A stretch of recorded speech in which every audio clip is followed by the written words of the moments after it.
স্যাগের topic আমাদের চলছিল, সেখানে স্যাগের ওপর উইন্ডের যে এফেক্ট, উইন্ড প্রেশার বা উইন্ড ফোর্সের যে এফেক্ট, সেটা আমরা দেখেছিলাম। আজকে আমরা আরও একটা ফ্যাক্টর ইনক্লুড করব, সেটা হচ্ছে গিয়ে আইস লোডিং।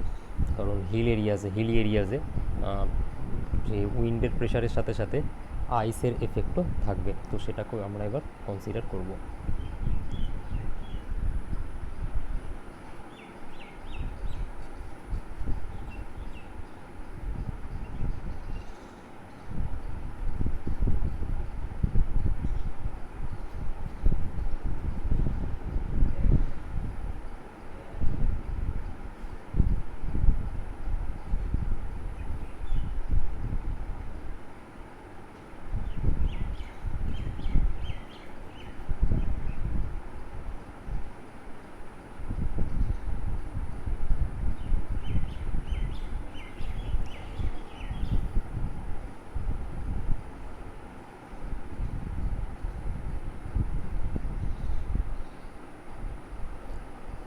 এবার একটা জিনিস দেখো, আমরা প্রথমে শুধুমাত্র স্যাগের ইকুয়েশন ডিরাইভ করেছিলাম, তো তারপরে যখন আমরা উইন্ড প্রেশার বা উইন্ড ফোর্সকে যখন ইনক্লুড করেছিলাম, তখন ফোর্সকে কিভাবে ভেঙেছিলাম সেটা একটু দেখে নেওয়া যাক।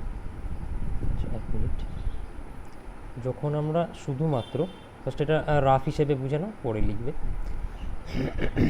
যখন এটা আমার মানে শুধুমাত্র এটা কন্ডাক্টর ছিল, এটা হচ্ছে শুধু কন্ডাক্টর আমার,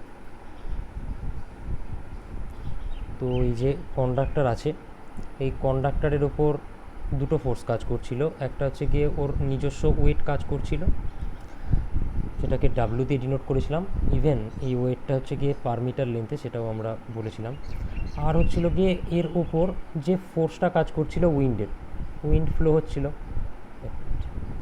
কন্ডাক্টরের ওপর যদি উইন্ড ফ্লো হয়, তাহলে উইন্ডের একটা ফোর্স থাকবে, তাহলে এই ফোর্সটাকেও আমরা ইনক্লুড করেছিলাম। দিয়ে আলটিমেটলি জিনিসটা এরকম দাঁড়িয়েছিল, কন্ডাক্টরের নিজস্ব ওয়েট কাজ করছিল নিচের দিকে ডাব্লু, আর উইন্ডের যে ফোর্স সেটা ছিল হচ্ছে কি ডাব্লু। তারপরে তার রেজাল্টেন্ট আমরা সেখানটায় নিয়েছিলাম। এবারে আমরা আইসকেও যখন ইনক্লুড করছি, তখন ব্যাপারটা দেখো এরকম দাঁড়াচ্ছে। Just a minute. এটা ধরো আমার কন্ডাক্টরের ক্রস সেকশন দিয়ে দেখাচ্ছি এখানটায়। আর কন্ডাক্টরের চারিদিকে একটা আইসের লেয়ার জমেছে,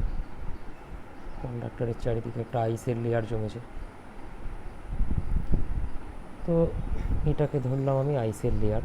ভেতরের পোর্শনটা হচ্ছে কন্ডাক্টর, ঠিক আছে? মানে এই যে পোর্শনটা, এটা হচ্ছে গিয়ে কন্ডাক্টর,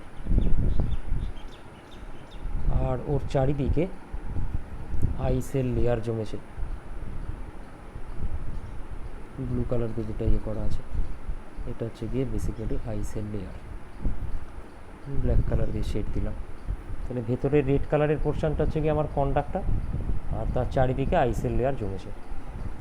তো এখানেও কন্ডাক্টরের গায়ে উইন্ডের ফোর্স তো অ্যাজ ইউজুয়াল থাকবে, এটা তো থাকবে অ্যাজ ইউজুয়াল। আর এখন কন্ডাক্টরের ওয়েটটা তাহলে কী হবে? দেখো, কন্ডাক্টরের নিজস্ব ওয়েট তো আমার নিচের দিকে কাজ করছে, এই ডাব্লু, তার সঙ্গে ওর গায়ে যে আইস কোটিংটা আছে, সেই আইসের নিজস্ব ওয়েট আছে, তাহলে আইসের ওয়েটটাও তো নিচের দিকে কাজ করছে। তাহলে টোটাল ওয়েট কত হবে? কন্ডাক্টরের ওয়েট ধরলাম ডাব্লু, আর আইস কোটিংয়ের যে বরফটা আছে কন্ডাক্টরের গায়ে জমেছে, তার ওয়েট ধরলাম হচ্ছে ডাব্লু আই মানে আইসের ওয়েট পার মিটার লেন্থে, ঠিক আছে? সব পার মিটার লেন্থে এখানে ওয়েট ক্যালকুলেশন হচ্ছে। তো তাহলে শুধু যখন উইন্ড কাজ করছিল তখন তো আমরা এরকম নিয়েছিলাম, এখানেও উইন্ড ফোর্সটা যেরকম কাজ করছে এরকমই থাকবে। আর ডাব্লুর জায়গায় আমরা এখন ডাব্লু প্লাস ডাব্লু আই নেব, আর তো কিছুই না।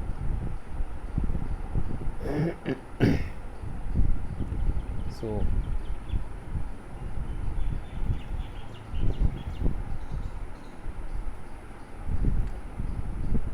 এটা ছিল আমার, আচ্ছা একটা সাইডে আঁকি আমি। এটা হচ্ছে আমার ডাব্লু, আর এটা হচ্ছে আমার ডাব্লু প্লাস ডাব্লু আই। এটা হচ্ছে ডাব্লু, আর এটা হচ্ছে কন্ডাক্টরের নিজস্ব ওয়েট প্লাস আইসের ওয়েট, সব কিন্তু পার মিটার লেন্থে। তাহলে সরি, তাহলে রেজাল্টেন্ট কীভাবে হবে?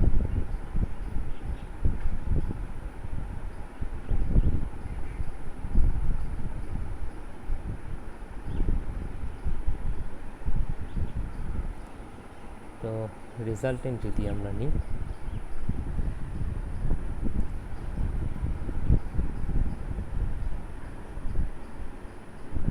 এটা হচ্ছে আমার রেজাল্টেন্ট। রেজাল্টেন্টকে আমি আগেও ডাব্লিউটি দিয়ে ডিনোট করেছিলাম, এখনও ডাব্লিউটি দিয়ে ডিনোট করলাম। আর এই যে অ্যাঙ্গেলটা আছে এটাকে আমি নিলাম থিটা। তাহলে এখানে আমার ডাব্লিউটি কত হবে? রুট ওভার কী আছে এখানে, ডাব্লু প্লাস ডাব্লু আই আছে, তাহলে ডাব্লু প্লাস ডাব্লু আই এর whole square plus W W square. আগেরটা যা ছিল তাই থাকলো, এখানে শুধু ডাব্লু আইটা অ্যাড হচ্ছে, আর কিছুই না। এটা তো গেল ডাব্লুটি, আর কি থাকলো থিটা। থিটা কী হবে? Ten inverse. আগেরটাই কী ছিল আমাদের? উপরে ছিল ডাব্লু ডাব্লু, যে প্রসিডিওরে বার করেছিলাম সেম প্রসিডিওর, আর নিচে ছিল তখন শুধু ডাব্লু ছিল, এখন ডাব্লু প্লাস ডাব্লু আই।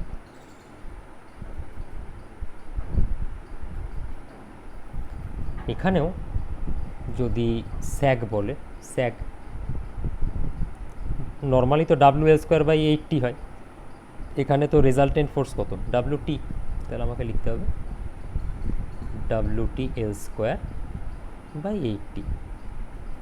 এখানে এল হচ্ছে গিয়ে কী বলে স্প্যানের যে length of the span, T হচ্ছে গিয়ে কন্ডাক্টরের ওপর যে টেনশান কাজ করছে, আর ডাব্লুটি কিন্তু রেজাল্টেন্ট ফোর্স কন্ডাক্টরের ওপর পার মিটার লেন্থে। এখানেও যদি বলা হয় ভার্টিক্যাল স্যাগ, এখানেও যদি বলা হয় ভার্টিক্যাল স্যাগ, সেটা হচ্ছে এখানটায় এস কস থিটা। এই যা ছিল তাই থাকলো। আশা করি প্রত্যেকের বোঝা গেল ব্যাপারটা। এবার এই যে ডাব্লু ডাব্লু আই যেগুলো আছে, W W I W W, এগুলো কোশ্চেনে ডিরেক্ট দেওয়াও থাকতে পারে, নাও দেওয়া থাকতে পারে। ডিরেক্ট দেওয়া থাকলে তো ডিরেক্ট হয়ে গেল, না দেওয়া থাকলে কি করতে হবে সেটা আমরা দেখব। তো ডাব্লু না দেওয়া থাকলে কি করতে হয় সেটা আমরা দেখেছি এর আগের যে লেকচারগুলোই ছিল। ডাব্লুটাও দেখেছি, উইন্ড ফোর্সটাও দেখেছি, এখানে নতুন অ্যাড হয়েছে ডাব্লু আই। তো ডাব্লু আইটা নিয়েও দেখব, বাকিগুলোও দেখব, বাট বাকি যেগুলো আছে সেগুলো ডিটেলসে আমি যাব না, কারণ এর আগের লেকচারগুলো ওটার ডিটেলস নিয়েই হয়েছে। এই লেকচারে ডাব্লু আইকে নিয়ে বিশেষ ডিটেলসে আমরা দেখব। তাহলে ফার্স্টে আসছি আমরা ডাব্লুতে। ডাব্লু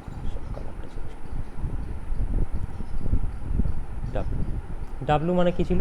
কন্ডাক্টরের লেন্থ পার মিটার, মানে সরি কন্ডাক্টরের ওয়েট পার মিটার লেন্থে, কন্ডাক্টরের ওয়েট পার মিটার।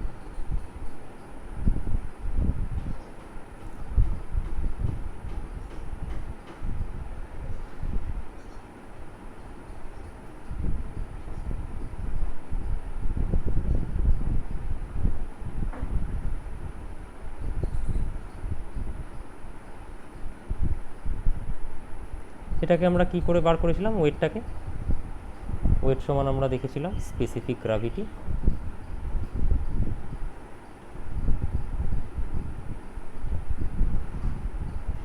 আমার এক লাইনে লিখতে গেলে আঁটবে না, আমি যেন নিচে লিখছি, তোমরা স্পেসিফিক গ্র্যাভিটিও দেওয়া থাকতে পারে, ডেন্সিটিও দেওয়া থাকতে পারে, কিন্তু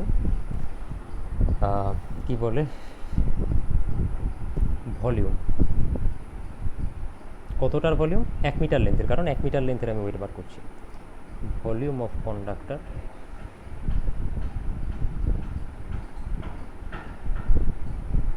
of 1 metre,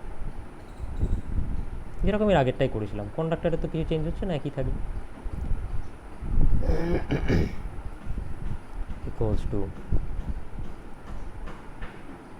specific gravity, specific গ্র্যাভিটিও লেখা থাকতে পারে, ডেন্সিটিও লেখা থাকতে পারে, যেটা দেওয়া থাকবে, ইন্টু ভলিউম। ভলিউম কী করে বার করেছিলাম? Cross sectional area into length. তাহলে ক্রস সেকশনাল এরিয়া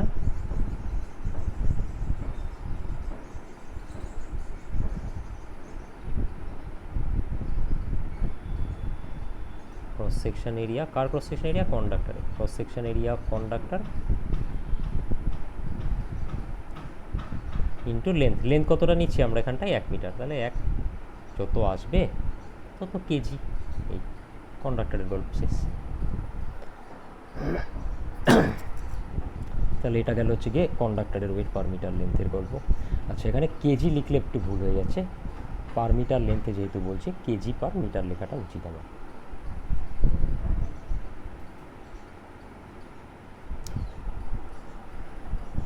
এবার আসছি আমি WI কে নিয়ে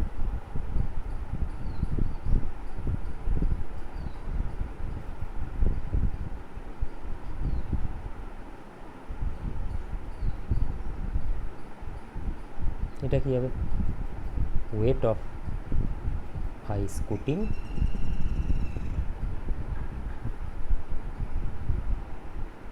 পার মিটার লেন্থ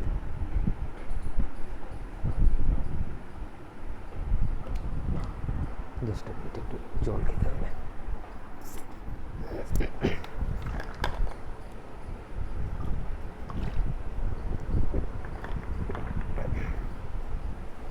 তো কন্ডাক্টরের যখন ওয়েট বার করেছিলাম তখন কি করছিলাম specific gravity into volume of conductor of 1 metre length এখানেও আমাদের তাই করতে হবে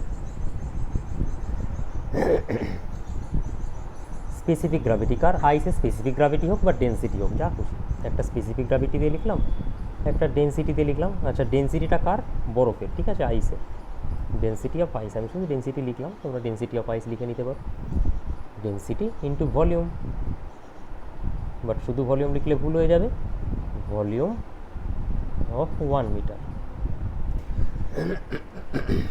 ভলিউম অফ 1 মিটার লেন্থ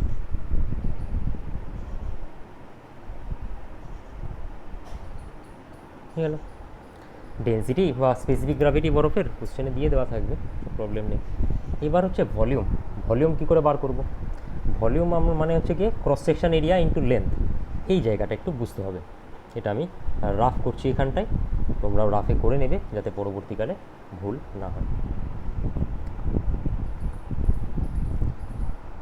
তো ধরো এটা হচ্ছে গিয়ে আমার কন্ডাক্টর ঠিক আছে কন্ডাক্টরের ওপরে বরফ জমেছে বরফের কোটিংটাকে আমি এভাবে দেখালাম কন্ডাক্টরের উপরে বরফের কোটিং জমেছে দেখতে আমার একটু দেখতে সার্কেল হবে ঠিক আছে একটু হিউম্যান এরর এটা খাতায় আঁকলে তাও বেটার হতো এখানে একটু নিতে হবে তো এখানে দেখো এই জায়গাটা কী বলা হচ্ছে ভলিউম বার করতে হবে কার ভলিউম বরফের ভলিউম বার করতে হবে বরফের ভলিউম বার করতে গেলে ক্রস সেকশন এরিয়া নিতে হবে আর নিতে হবে কি লেন্থ তো 1 মিটার গল্প শেষ পার মিটার লেন্থে বার করছি নিতে হবে ক্রস সেকশন এরিয়া বরফের আচ্ছা বরফের ক্রস সেকশন এরিয়া কতটুকু একটু আমি মার্ক করছি দেখো বরফের ক্রস সেকশন এরিয়া যে জায়গাটা শেড দিচ্ছি সেটা হচ্ছে গিয়ে বরফের ক্রস সেকশন এরিয়া এই এরিয়াটা আমাকে বের করতে হবে দাঁড়া টোটালটা শেড দিয়ে নিই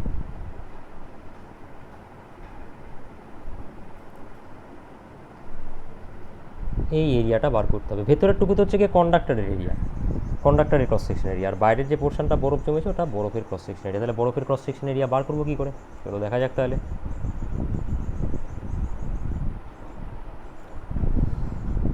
এটা ধরলাম হচ্ছে সার্কেল দুটোর সেন্টার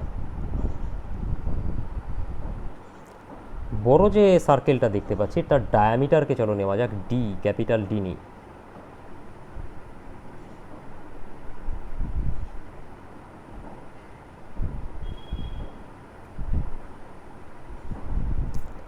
আর ছোট যে সার্কেলটা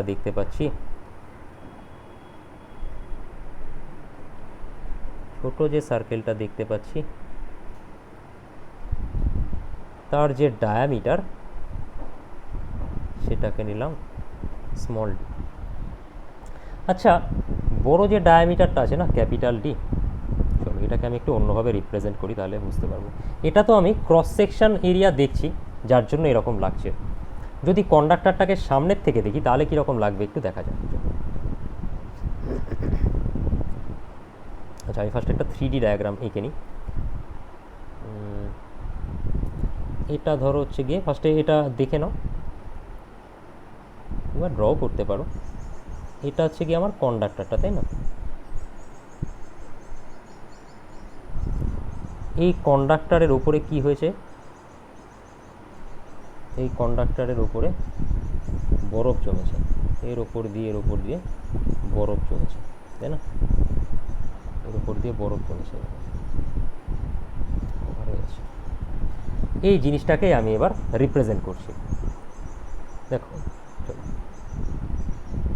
এই জিনিসটাকে আমি কিভাবে রিপ্রেজেন্ট করবো। যদি কন্ডাক্টরটাকে আমরা এবার সামনের থেকে দেখি,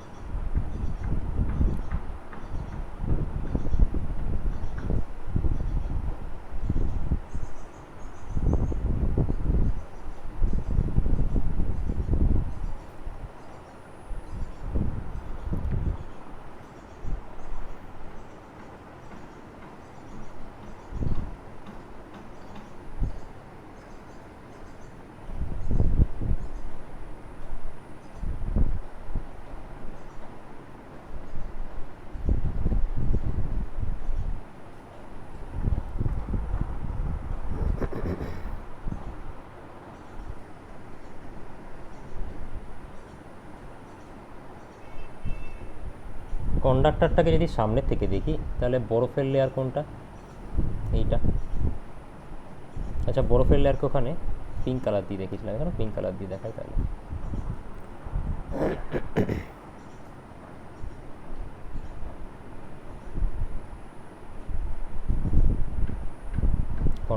কন্ডাক্টরের উপর দিয়ে বরফ জমেছে, এটা আমি সামনের থেকে দেখতে পাচ্ছি। এখানে দেখো ব্লু কালার দিয়ে আইস কোটিংটাকে দেখানো হয়েছে, এখানেও ব্লু কালার দিয়ে আইস কোটিংটাকে দেখানো হয়েছে। আইস কোটিংটা দেখো কন্ডাক্টরের ওপর নিচে মানে সুষমভাবে আছে, ইউনিফর্মলি আছে। এখানেও দেখো উপরে নিচে মোটামুটি লেন্থকে আমি হাতে এঁকেছি, তো মোটামুটি লেন্থকে আমি সমান রাখার চেষ্টা করেছি। একটা হচ্ছে কন্ডাক্টরকে সামনের থেকে দেখছি, আর একটা হচ্ছে কন্ডাক্টরের ক্রস সেকশন দেখছি। আচ্ছা, কন্ডাক্টরের ডায়ামিটার দেওয়া আছে ডি, তাই না? এই যে কন্ডাক্টরের ডায়ামিটার দিয়েছি ডি, ডায়ামিটার কতটুকু কন্ডাক্টরে? এইটুকু, সামনের থেকে দেখছি এইটুকু হচ্ছে ডি। আর কন্ডাক্টরের দুই সাইডে আমি ধরছি টি পরিমাণ বরফ জমেছে, মানে বরফের যে থিকনেস সেটা হচ্ছে টি, এটুকুও হচ্ছে টি, আর এটুকুও হচ্ছে টি। ক্লিয়ার? তো তার মানে এখান থেকে যদি আমি বলতে চাই এটুকু পোর্শন হচ্ছে টি, এটুকু পোর্শন সেটা হচ্ছে টি, আর এই পোর্শনটা কত? Diameter D. দেখো এবার এই ছবিটার সাথে এই ছবিটা মেলা, কন্ডাক্টরের ডায়ামিটার ডি, কন্ডাক্টরের ডায়ামিটার ডি, এর ওপরে আর নিচে টি থিকনেসে বরফ জমেছে। দেখো এখানেও টি থিকনেসে বরফ, এইখানেও টি থিকনেসে বরফ। একটাকে আমি ক্রস সেকশন এরিয়া থেকে দেখছি, আর একটাকে সামনের থেকে দেখছি। তাহলে এখানে আমার যেটা বের করতে হবে, বরফের ক্রস সেকশন এরিয়াটা বার করতে হবে। তাহলে বরফের ক্রস সেকশন এরিয়া কী করে বার করব সেটা এবার দেখা যায়। ক্রস সেকশন এরিয়া বার করতে গেলে কোন ছবিটা আমাকে কাজ করাতে হবে? এই ছবিটা। চলো এই ছবিটা তাহলে এবার আলাদা করে আঁকা যাক।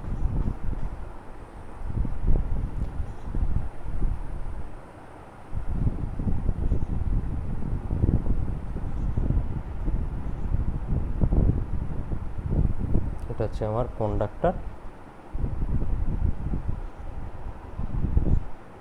এটা হচ্ছে বরফের লেয়ার,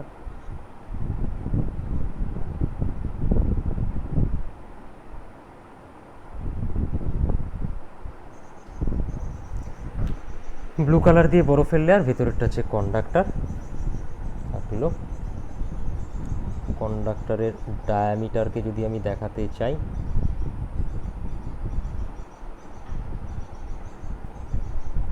এটা হচ্ছে ডায়ামিটার,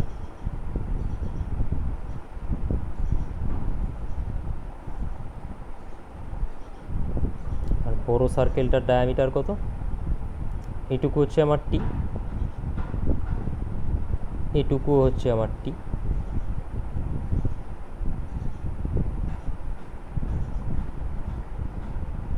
তাহলে টোটালটা কত হচ্ছে গো?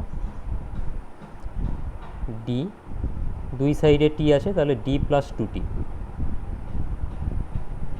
তাহলে ছোটো যে সার্কেলটা আছে তার ডায়ামিটার হচ্ছে ডি, আর বড় সার্কেল যেটা আছে তার ডায়ামিটার হচ্ছে D plus two D, D plus two T. এবার আমি কোন পোর্শনটুকুর ক্ষেত্রফল বার করতে চাইছি? এই পোর্শনটা।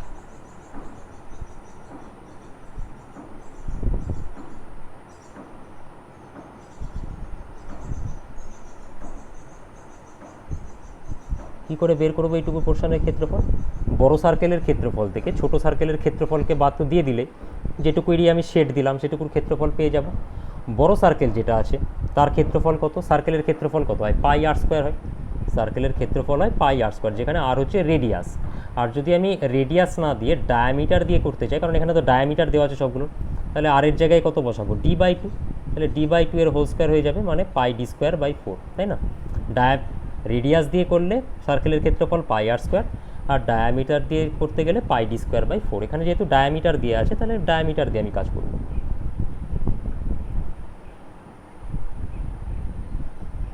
তাহলে শেডেড পোর্শনের যদি আমি ক্ষেত্রফল বার করি এখন, সেটা দাঁড়াবে এরকম। বড় সার্কেলের যে ক্ষেত্রফল pi by four into diameter square.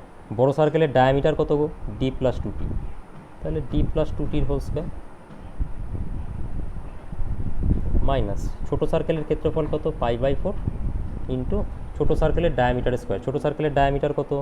D square. দুটোর থেকে পাই বাই ফোর কমন যায়, কী পড়ে থাকবে তাহলে? ডি প্লাস টু টির whole square minus D square. Normal ভেঙে বিয়োগ করতে পারো, কিংবা ওই এ স্কোয়ার মাইনাস বি স্কোয়ারের formula, A plus B into A minus B, বীজগণিতে শিখেছিলে ছোটোবেলায়, ওটাও কাজ করে দিতে পারো। A plus B D plus two T plus D into A minus B D plus two T minus D. কাটাকুটি যায় কিছু, দেখো এই ডি আর এই ডি কেটে যায়, এখান থেকে থাকবে কত? Two T. তাহলে এখানকার দুই আর নিচের চার আছে, কাটাকুটি হবে। আচ্ছা, কাটাকুটিগুলো আমি পরে করবো, স্টেপ জাম্প করলে তোমাদের তখন অসুবিধা হবে। পাই বাই ফোর, এখানে দেখো ডি আর ডি যোগ হচ্ছে, টু ডি প্লাস টু টি, আর এখানে আছে টু টি, কেটে দিলাম, দুই হলো। তাহলে পাই বাই টু, আর এখান থেকে দেখো দুই কমন যায়, দুই কমন গেলে থাকবে ডি প্লাস টি। আলটিমেটলি তাহলে কী পেলাম? Pi into D plus T. তাহলে এই যে শেডের পোর্শনটা দিয়েছি, এর ক্ষেত্রফল কত? Pi into D plus T. এবার এটাকে আমরা এখানটায় অ্যাপ্লাই করে দেবো directly.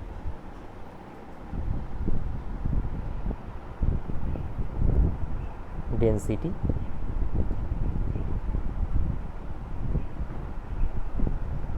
Into volume of 1 metre length, তাই না?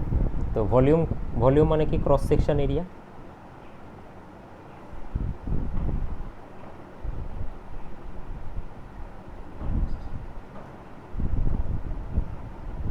কার? আইস into 1 metre, density into cross section area কতবার করলাম আমরা? Pi T into D plus T, তাই না? আচ্ছা, এখানে দেখো একটা জিনিস মিস করে গেছি, এখানে একটা টি ছিল, তাহলে এটাকে আমি এরকম লিখতে পারবো, পাই T into D plus T.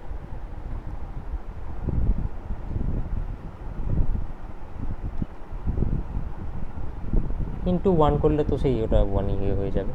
তাহলে এটার ইউনিট কী হবে? একই, KG per metre.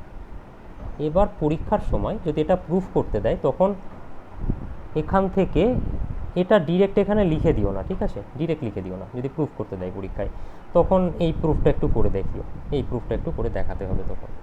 Otherwise number পাবে না।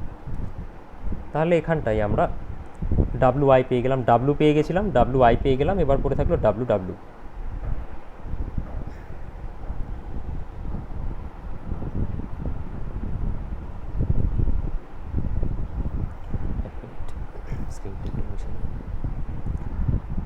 ডাব্লু ডাব্লু ডাব্লু ডাব্লু মানে কি? Wind force.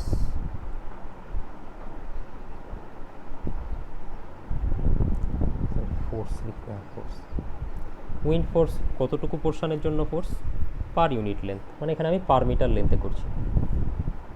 আমি একটু লিখবো কেন per metre length, per metre length. Force মানে এর আগের দিনই দেখানো হয়েছিল, চাপ মানে হচ্ছে গিয়ে বল বাই ক্ষেত্রফল, সেখান থেকে বল বা ফোর্স ইকুয়ালস টু পেয়েছিলাম কি প্রেশার ইন্টু এরিয়া। তাহলে প্রেশার নিতে হবে, উইন্ড প্রেশার,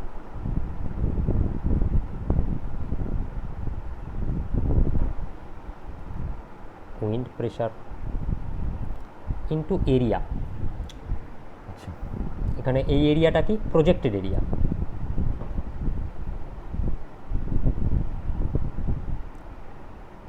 প্রজেক্টেড এরিয়া এটুকু করলে ভুল কেন? কারণ পার মিটার লেন্থ নিতে হবে, তার মানে ইন্টু 1 মিটার বা 1 মিটার, তো এখানে লেখা থাকে না projected area per metre.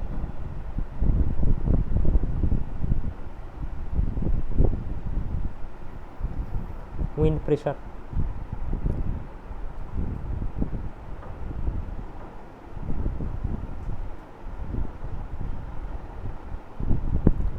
Into projected area. Projected area কী করে বার করবো দেখা যাক। কম্প্যারিজনের আকারে পড়ি তোমাদের, তাহলে আরও ভালো করে মনে থাকবে। যখন আইস ছিল না কন্ডাক্টরকে সামনের থেকে দেখছিলাম আমরা এইভাবে, তো তখন উইন্ড ফোর্সকে কী করে ক্যালকুলেট করেছিলাম? এইটুকু ছিল আমার কন্ডাক্টরের ডায়ামিটার, সামনের থেকে দেখছি এইটুকু ছিল ডায়ামিটার, আর এই লেন্থটা কতটা ছিল আমার? 1 মিটার। এই লেন্থটা ছিল হচ্ছে 1 মিটার। তাহলে প্রজেক্টেড এরিয়া তখন কত বেরিয়েছিল?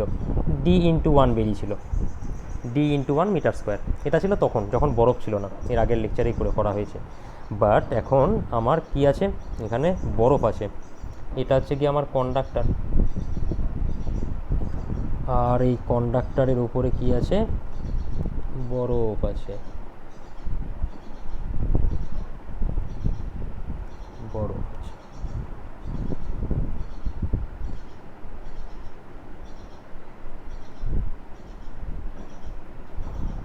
সো এখানে প্রজেক্টেড এরিয়া কতটা হবে? লেন্থ তো আমার একই আছে, লেন্থ তো আমি পার মিটারের জন্য তখনও বার করেছিলাম, এখনও পার মিটারের জন্যই বার করছি। তাহলে এইটুকু আমার এখন 1 মিটার আছে, কিন্তু এর যে প্রস্থটা, ওয়েট যেটা, সেটা দেখো চেঞ্জ হয়ে গেছে। এইটুকু আমার ডি, কন্ডাক্টরের ডি, ঠিক আছে, কিন্তু এখানে আমার কি বলে বরফ জমেছে কতটা? টি অ্যামাউন্ট, বরফের থিকনেস। এখানেও বরফ জমেছে। কন্ডাক্টরের ওপরে যদি বরফ জমে তাহলে টোটাল এরিয়াটাতেই তো, মানে কন্ডাক্টরের ওপরে প্লাস বরফের ওপরে, দুটোর ওপরেই তো উইন্ডের ফোর্সটা কাজ করছে না? তাহলে আমাকে টোটালটাই নিতে হবে। তাহলে এক্ষেত্রে টোটাল এরিয়া কত হবে? দৈর্ঘ্য তো আমার 1 মিটারই আছে, এটা তো 1 মিটারই আছে, এটা কতটা হলো? দেখো এটা হচ্ছে গিয়ে ডি প্লাস ওপরে টি আছে, নিচে টি আছে, তাহলে কত হলো? ডি প্লাস 2টি ইন্টু কত? 1। তাহলে এখানে প্রজেক্টেড এরিয়া ডি প্লাস 2টি ইন্টু 1, তাহলে সেটা আমাকে এখানে পুট করতে হবে, ডি প্লাস 2টি ইন্টু 1। যত পেলাম তত কেজি, বাট পার মিটার লেন্থের জন্য। তাহলে আমার ডাব্লু ডাব্লু যেটা, সেটাও হয়ে গেল। ব্যাস, ডেটা এবার কোশ্চেনে যেরকম দেওয়া থাকবে তার বেসিসে অঙ্ক করতে হবে।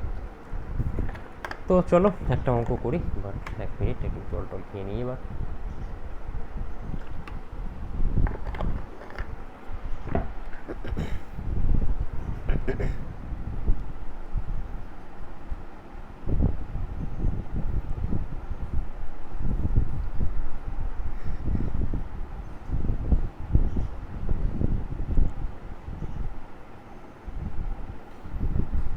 তো ভিডিও পজ করবে, অঙ্কটা ডুববে, তারপরে নিজে করার চেষ্টা করবে, তারপর না পারলে তখন সলিউশনটা দেখবে, যেটা বলে থাকি আমি।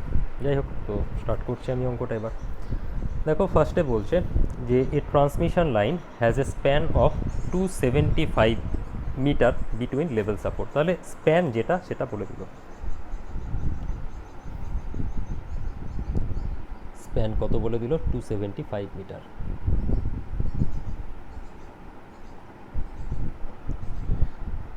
The conductor has an effective diameter of 1.96 centimetre. তাহলে কন্ডাক্টরের ডায়ামিটার যেটা সেটা বলে দিল 1.96 সেন্টিমিটার।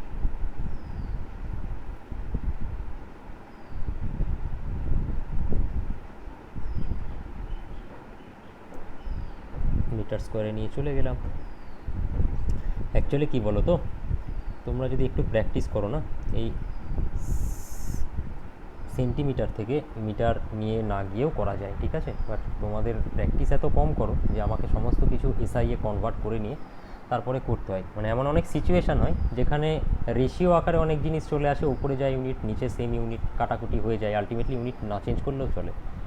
বাট তোমরা প্র্যাকটিস যেহেতু কম করো বা ভুল হওয়ার চান্স যেহেতু থাকে, ইউনিটটা চেঞ্জ করে সব কিছু এসআইয়ে এনেই করো, পরে এই পাকামোগুলো মারা যাবে। আগে তো প্রসিডিওর ঠিকঠাক শেখা যাবে। যাই হোক, তো ডায়ামিটার 1.96 সেন্টিমিটার দিয়েছিল, সেখান থেকে আমি মিটার নিয়ে চলে এলাম। ওয়েট দেখো কত কেজি পার মিটার বলে দিয়েছে। তাহলে কন্ডাক্টরের নিজস্ব ওয়েট কত, ডাব্লু 0.865 কেজি পার মিটার। দেখো এখানে কিন্তু ঠিকঠাক ডেটাই দিয়ে দিয়েছে, ওয়েট কেজি পার মিটারেই দেওয়া আছে, তার এটা চেঞ্জ করার দরকার নেই। যেমন এর আগের অঙ্কগুলো যেগুলো করেছিলে সেগুলো পার কিলোমিটার তার ওয়েট দিয়ে দিয়েছিল, তখন ওই সেই কিলোমিটারকে মিটারে নিয়ে গেছিলাম, তারপর কেজি পার মিটারে লেন্থটাকে এক্সপ্রেস করেছিলাম। বাট এখানে দেওয়াই আছে, তাহলে আমার এই খাটনিটা তো কমিয়ে দিয়েছে। আলটিমেট স্ট্রেংথ বলেছে 8060 কেজি, তার মানে বুঝতেই পারছো টেনশন যেটা ডিরেক্টলি দেওয়া থাকবে না, আলটিমেট স্ট্রেংথ দেওয়া আছে মানে কোথাও না কোথাও সেফটি ফ্যাক্টরও দেওয়া থাকবে। এই দেখো সেফটি ফ্যাক্টর দেওয়া আছে। যাই হোক, তাহলে আলটিমেট স্ট্রেংথ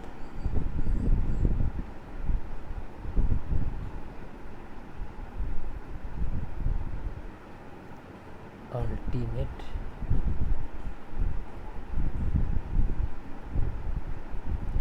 স্ট্রেংথ কতক্ষণ হলো, 32 মিনিট, ঠিক আছে, 8060 কেজি।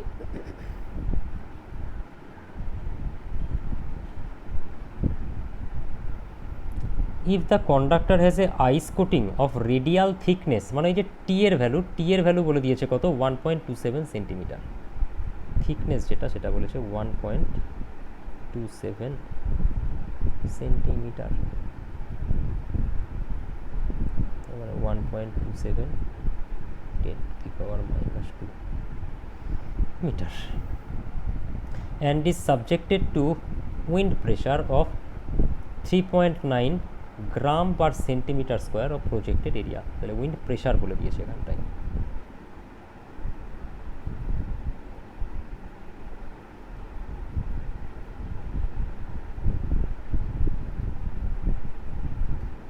কত বলেছে, 3.9 গ্রাম পার সেন্টিমিটার স্কোয়ার।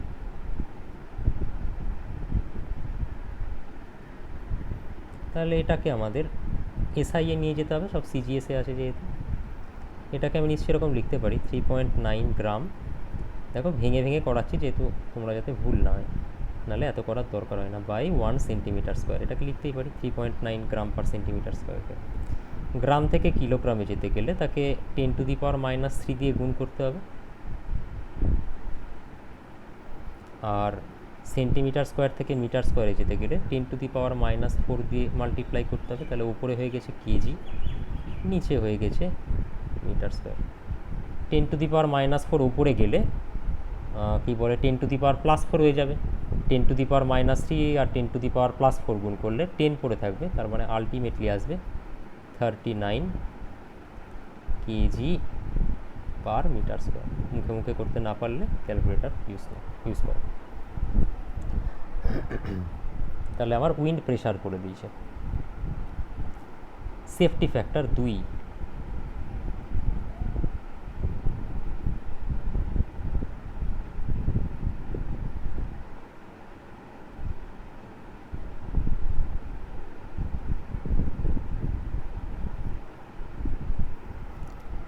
তারপরে দেখো কি বলছে, ও তো কোশ্চেন টোকাই আছে আই গেস। দেখো লাস্ট লাইনটা বলা আছে, weight of 1 cc ice is 0.91 গ্রাম।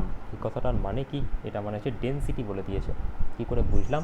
চলো আমি ডেনসিটি লিখি, তাহলে বুঝতে পারবে। ডেনসিটি অফ আইস, এগুলো কিন্তু একদম ছোটোবেলার ফিজিক্যাল সায়েন্সের গল্প, আমি বলেই এত ভেঙে ভেঙে করাচ্ছি। ডেনসিটি অফ আইস, ডেনসিটি মানে কি? ঘনত্ব মানে কি? ভর বাই আয়তন, তাই না? ভর বাই আয়তন। লাস্ট লাইনে বরফের যে ভর, মাস কত বলে দিয়েছে? 0.91 গ্রাম। 0.91 গ্রাম। আর লাস্ট লাইনে বরফের আয়তন কত বলে দিয়েছে? 1 cc। সিসি মানে হচ্ছে সেন্টিমিটার কিউব। তাহলে ডেনসিটি কত হলো তাহলে? 0.91 গ্রাম পার। বেসিক্যালি 1 cc একক আয়তনের যা ভর তাকেই বলা হয় ওই পদার্থের ঘনত্ব। ছোটোবেলার ডেফিনেশন পড়েছিলে না? একক আয়তনের কোনো পদার্থের একক আয়তনের ভরকে বলা হয় ঘনত্ব। তো এখানে তো একক আয়তন মানে 1 cc তো ভর বলে দিয়েছে 0.91 গ্রাম, তার মানে বেসিক্যালি ওর ডেনসিটি বলে দিয়েছিল। তো যাই হোক, এটা হচ্ছে ডেনসিটি 0.91 গ্রাম পার সিসি। সিসি মানে সেন্টিমিটার কিউব। সেটাকে একটু লিখে দিই পরীক্ষার সময়, নাহলে আবার সব বলবে স্যার সিসি এসছিল, সিসি করিয়েছিলেন, এসছিল তো সেন্টিমিটার কিউব। এটা মানেই সেন্টিমিটার কিউব, বাট এটা আছে আমার কিসে? সিজিএসে আছে। আমি নিয়ে যাব কিসে? এসআই এ নিয়ে যাব। গ্রাম থেকে কিলোগ্রামে যেতে গেলে 10⁻³ সেন্টিমিটার কিউব থেকে যদি মিটার কিউবে যেতে যায়, সেন্টিমিটার থেকে মিটারে যেতে গেলে 10⁻² দিয়ে গুণ হয়। কিউব আছে তাহলে 10⁻² এর কিউব, তাহলে 10⁻⁶। ওপরটা কী হয়ে গেছে? কেজি। নিচেরটা কী হয়ে গেছে? Metre cube. তাহলে এবার সো আলটিমেটলি কত দাঁড়ালো? 0.91, 10⁻⁶, ওপরে চলে গেলে 10⁻⁶ হয়ে যাবে, গুণ করার পর 10 কিউব করে থাকবে কেজি পার মিটার কিউব। আমার সমস্ত ডেটা সেপারেট করা হয়ে গেছে, এবার আমাকে অঙ্ক করতে হবে। অঙ্কে আমাকে কি জানতে চেয়েছে বলো তো? অঙ্কে জানতে চেয়েছে স্যাগ জানতে চেয়েছে। তো অঙ্ক করার আগে একটু রাফ করা যাক এখানটায়। এটা রাফ হিসাবে আগে দেখে নাও। এস, এসের ফর্মুলা আমরা জানি কি? WT_L²/8T। টি এর ভ্যালু কোশ্চেনে আলটিমেট স্ট্রেংথ আর সেফটি ফ্যাক্টর দেওয়া আছে, ওখান থেকে টি এর ভ্যালু পেয়ে যাব। লেন্থের ভ্যালু দেওয়া আছে, ডাব্লুটির ভ্যালুটা ক্যালকুলেট করতে হবে। ডাব্লুটি মানে কি? √W প্লাস WI এর হোল স্কোয়ার প্লাস W² ডাব্লুর ভ্যালু কোশ্চেনে দেওয়া আছে, তাহলে WI আর WW বের করতে হবে। এখান থেকে অ্যাকচুয়ালি আমাদের অঙ্কটা শুরু। তাহলে WI দিয়েই স্টার্ট করা যাক। চলো, এক মিনিট, কার এত মনে করছে এখন?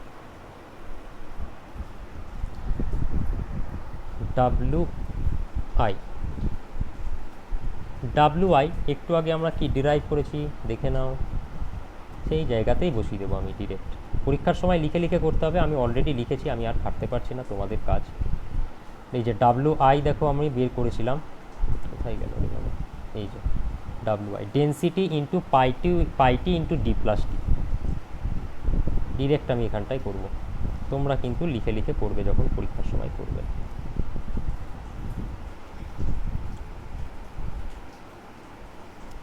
ডেন্সিটি কত বলে দিয়েছে এখানে? এক্ষুনি বার করলাম আমরা, 0.91 ইন্টু 10 কিউব।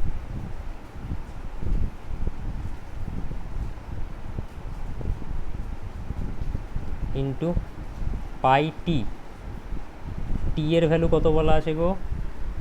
টি এর ভ্যালু থিকনেসটা কত বলে দিল? 1.27 ইন্টু 10⁻⁻²। পাইটি হয়ে গেল, ইন্টু D+T। ডি এর ভ্যালু কত দেওয়া আছে? ডি এর ভ্যালু দেওয়া আছে 1.96 ইন্টু 10⁻²। ওটাকে লিখতেও পারো বা কমন নিয়েও তুমি করতে পারো, তোমার ব্যাপার। প্লাস টি এর ভ্যালু হচ্ছে 1.27 ইন্টু 10⁻²। এত ইউনিট হবে কেজি পার মিটার। সো কাজ হচ্ছে ক্যালকুলেটারে ক্যালকুলেট করা। চলো একটু ক্যালকুলেট করা যাক। দিয়ে দেখা যাক কত আসছে। 0.91 ইন্টু পাই মানে 3.14 ইন্টু 1.27 ইন্টু ব্র্যাকেটে লিখছি হচ্ছে 0.96 প্লাস 1.27। এবার জিরোগুলোকে ঠিকঠাক করতে হবে। এখানে আছে 10 কিউ, আর ওদিকে 10⁻⁻4 মানে যা এলো তাকে 10 দিয়ে ভাগ করতে হবে আমাকে। 1.17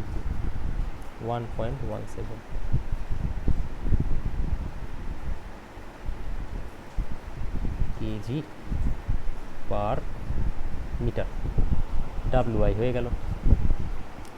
এবার হচ্ছে আমার ডাব্লুটাও আমি ডিরেক্টলি লিখব। দেখো ওখানে আমরা ডিরাইভ করেছিলাম, উইন্ড প্রেশার দিয়ে লেখা ছিল, এই যে উইন্ড প্রেশার ইন্টু D+2T, এটাকেই আমরা ইয়ে করবো। উইন্ড প্রেশার কত বার করেছি আমরা এখানটা একটু দেখে নেওয়া যাক। উইন্ড প্রেশার হচ্ছে 39 কেজি পার মিটার স্কোয়ার।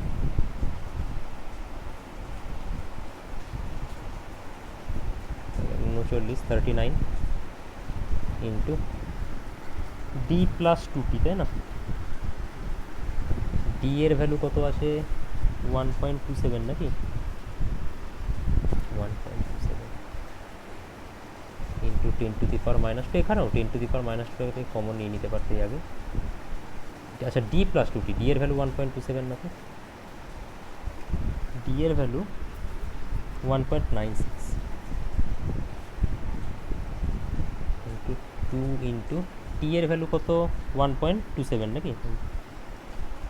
1.27, এটাই বলছিলাম যে তুমি 10⁻²কে কমন নিয়ে ডিরেক্ট লিখতে পারতো, বাট আমি একদম ভেঙে ভেঙে করাচ্ছি। চলো ক্যালকুলেটার এটাও ক্যালকুলেট করা যাক। 1.96 প্লাস 1.27 into 39 divided by 100, 1.755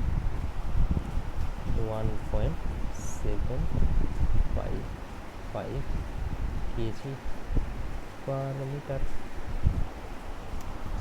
তো তাহলে ডাব্লুটি বের করে নেব এবার আমরা। ডাব্লুটি মানে ডাব্লু প্লাস ডাব্লুআই এর whole square plus W square.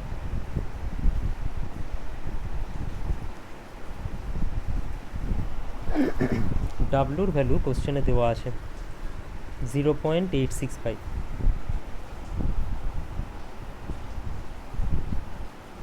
ডাব্লুআই এখনই বের করেছি আমরা 1.172 হোল স্কোয়ার প্লাস ডাব্লুর হোল স্কোয়ার, ডাব্লু এখন বার করলাম 1.755।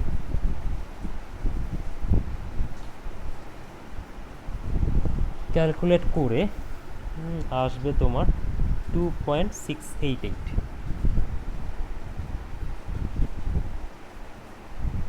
এত কেজি পার মিটার। তাহলে ডাব্লুটি বেরিয়ে গেল, টেনশনটা বার করতে হবে।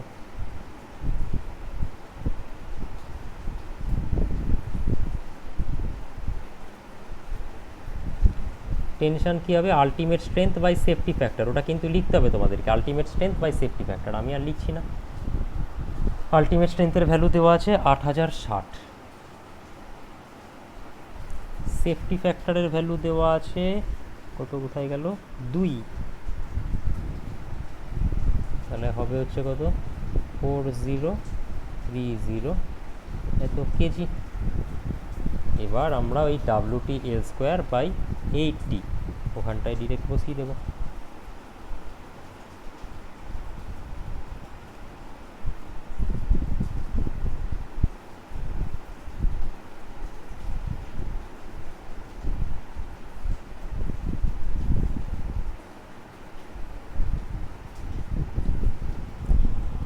ডাব্লুটি এর ভ্যালু 2.688।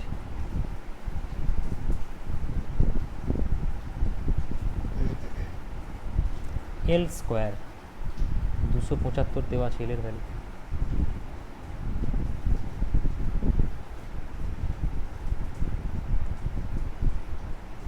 এর ভ্যালু 4030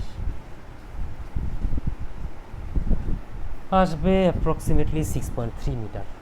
এই যদি ভার্টিক্যাল স্যাগ বার করতে বলতো তাহলে তোমাকে থিটার ভ্যালুটা বের করে নিতে হতো, বিএস কস থিটা বার করতে হতো, বাট এখানে তো বলেনি, করে লাভ নেই।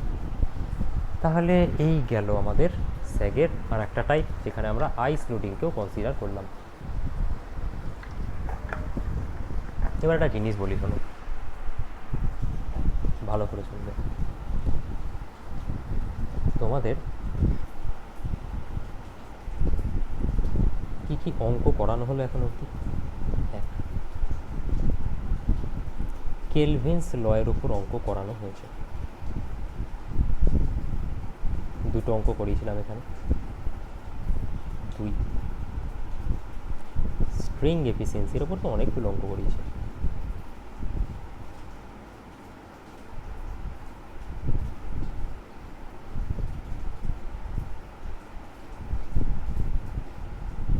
3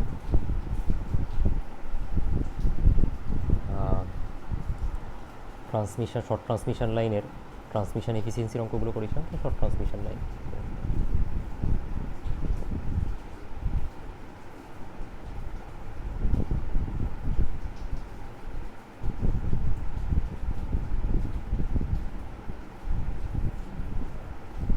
4 স্যাগ, স্যাগের মধ্যে ফার্স্ট টাইপটা ছিল হচ্ছে কি নর্মাল, কোনো উইন্ড প্রেশার ধরিনি আমরা, আইস ধরিনি, ফার্স্টে নর্মাল। তারপর উইন্ডকে নিলাম, তারপর আমরা উইন্ড প্লাস আইসকে নিলাম।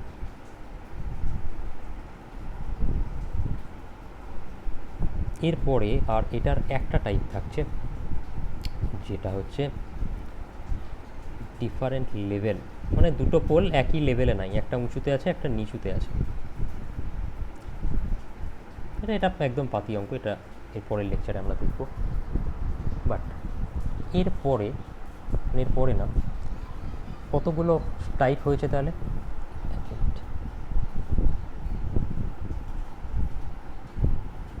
এটা 2 3টে, আর এখানেই আমরা দেখতে পাচ্ছি আছে কটা, 4টে টাইপ আছে। আজকে আমি মেশিনের লেকচার ইচ্ছে করে রাখছি না, কেন বলো তো? স্যাগের যে প্রুফ পড়িয়েছিলাম সেটা রিভাইজ করবে, নর্মাল যে অঙ্কটা করানো ছিল সেটা করবে, উইন্ড দিয়ে যে প্রুফ আর অঙ্ক করিয়েছি সেটা করবে, উইন্ড আর আইস দিয়ে যেটা করেছি সেটাও করবে, সবকটা একসঙ্গে পরপর রিভাইজ দেবে।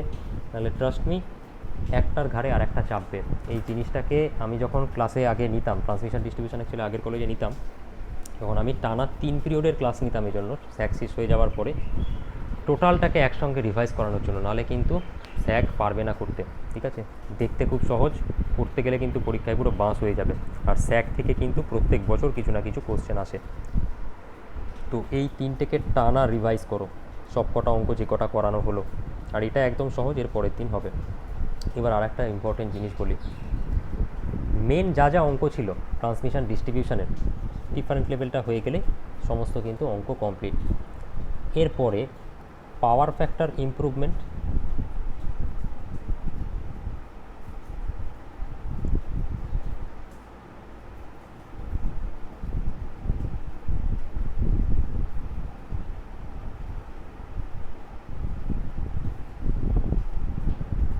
তারপরে করোনা, আর হচ্ছে ডিস্ট্রিবিউশন।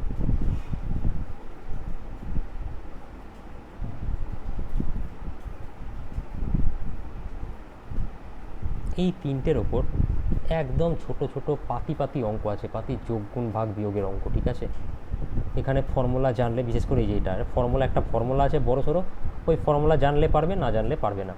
ঠিক আছে, সমস্ত ডেটা দেওয়া থাকবে, শুধু তোমাকে ফর্মুলায় পরপর গিয়ে বসাতে হবে, আর কোনো কাজ নেই। যা কনসেপচুয়াল অঙ্ক সমস্ত হয়ে গেল। এই 3টে অঙ্ক একদম পরীক্ষার আগে হবে, কারণ এই 3টে অঙ্কে বেসিক্যালি নাই কিছু।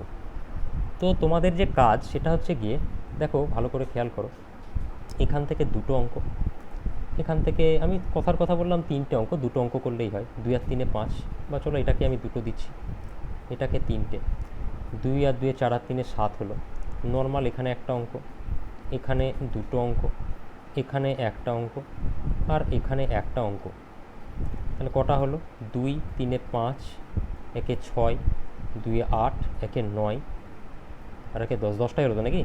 2 আর 3 5, 6 8 9, আর এই 10টা অঙ্ক অলরেডি 3 নম্বর মাস চলছে পড়ানো। এরপর আবার 1 মাস, আর 1 থেকে 1.5 মাস পাবে সেমিস্টার। আমি যদি আর 1 থেকে 1.5 মাসই ধরি, 1 মাসই যদি ধরি, 30 দিনে 10টা অঙ্ক করে যদি তুমি করো ঠিক করে, মিনিমাম 10 থেকে 15 নাম্বার পরীক্ষাতে কমন পাবে, ঠিক আছে? এটা মাথায় রেখে কিন্তু একটু সিরিয়াসলি প্র্যাকটিস করো জিনিসটা। ডেটা আলাদা আসবে, হ্যাঁ, এবার কোনো কোনো বছর হয়ে যায় কোনো অঙ্ক দিল না কোশ্চেনে, সেটা একটা এক্সেপশনাল কেস। আদারওয়াইজ এখান থেকে মিনিমাম 10 থেকে 15 নাম্বারের অঙ্কের কোশ্চেন হবেই হবে, ঠিক আছে? হয়। তো সেই জন্য খুব ভালো করে প্র্যাকটিস করো। একদম সহজ অঙ্ক, অন্যান্য সাবজেক্টে যেরকম অনেক কঠিন থাকে সেরকম অঙ্ক নয়।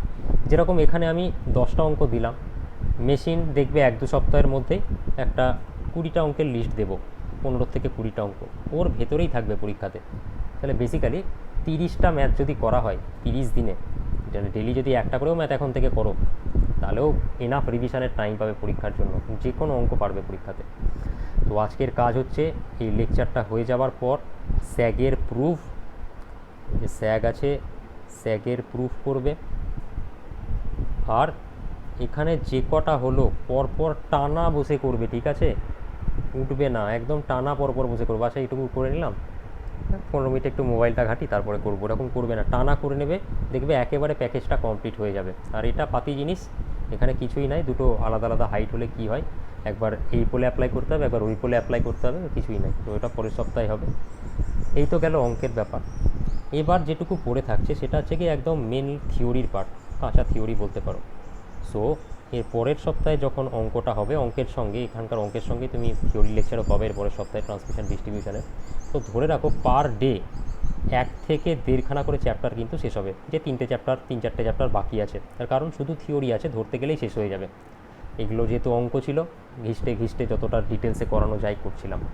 তো তার জন্য একটা উইক তোমাদের হাতে টাইম আছে, সমস্ত যা যা অঙ্ক হয়েছে ভালো করে প্র্যাকটিস করো, কারণ হচ্ছে এবার স্পিডটা বাড়বে যেহেতু শুধুমাত্র থিওরি পড়ে থাকছে।